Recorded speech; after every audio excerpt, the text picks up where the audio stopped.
Welcome back to Mental Toughness Secrets of Champions. I'm your mental toughness coach, Steve Siebold. For the next 7 days, I want you to really listen to the people around you and see if you hear how they program themselves into mediocrity. What has this got to do with your career? Everything, because this is your competition in the marketplace. Once you hear middle-class language for yourself and start to believe what I'm saying, you simply do the polar opposite to separate yourself. Your competition speaks middle class, you speak world class. They live in delusion, you live in objective reality. They bitch and moan about being underpaid, you look for more complex problems to solve. Do you see the beauty here? Hey, it ain't rocket science, but my friends, it works. I promise you, it works. My next mental toughness secret for world-class success in your career is to stop comparing yourself to the average person in your industry. Middle-class thinkers delude themselves into thinking they are great at what they do because they compare themselves oftentimes to other middle-class performers. This is a big mistake. I'll give you an example. As a professional speaker and consultant for some of the largest corporations in the world, we conduct hundreds of surveys each year with sales and management teams. One of the most fascinating responses we receive is when we ask this question. Now listen to the question carefully. Okay, here it is. Based on your results in your job, would you consider yourself a good performer, a very good performer, or a great/world-class performer? What percentage of the people say they're a world-class or a great or world-class performer? 87%. Can you believe that? 87%. When we first started asking this question, I knew something was wrong. Great or world-class performers make up, as you know, about 5% of the population. So we started asking a follow-up question. Here it is.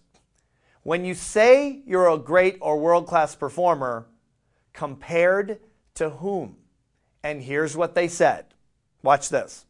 Compared to the average person.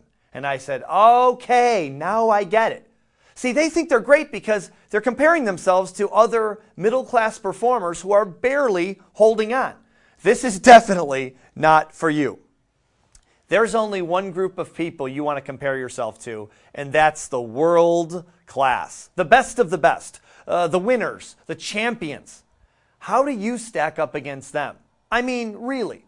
Check your ego at the door and leave delusion behind. How good are you compared to the best in the world at what you do? It's a completely different question, right? The purpose of this question is not to demotivate anyone. The purpose is to get into objective reality so you know where you stand and what it's going to take to get world-class results. Look, the way I see it, I can either stand here week after week and pump you up with motivational platitudes and catchy slogans, or we can get real and dig into what great performers really do on the street every day in the real world that makes them champions. I mean, Disneyland is fine for kids, but if you're going to get world-class results, we have to tell it like it really is, not how we wish it was. I'll look forward to the day when the world is a kinder, gentler place and all it takes is a positive attitude to get ahead. But until then, we're going to face reality head on and talk about how you can gain a competitive advantage by becoming more mentally tough. I hope that's okay with you. You know, I really struggled with the good, very good, great concept for a long time. I grew up on the national junior tennis circuit, and at one point I was among the best players for my age in the world. So if you would have come up to me on the street back then and asked me if I was a great tennis player, I might have said yes because I was comparing myself to the average person who played tennis.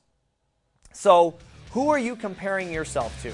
Are you setting yourself for mediocrity by comparing yourself to the middle-class performer? If so, stick around. You'll learn how to raise your game before others figure out you're not as great as they thought.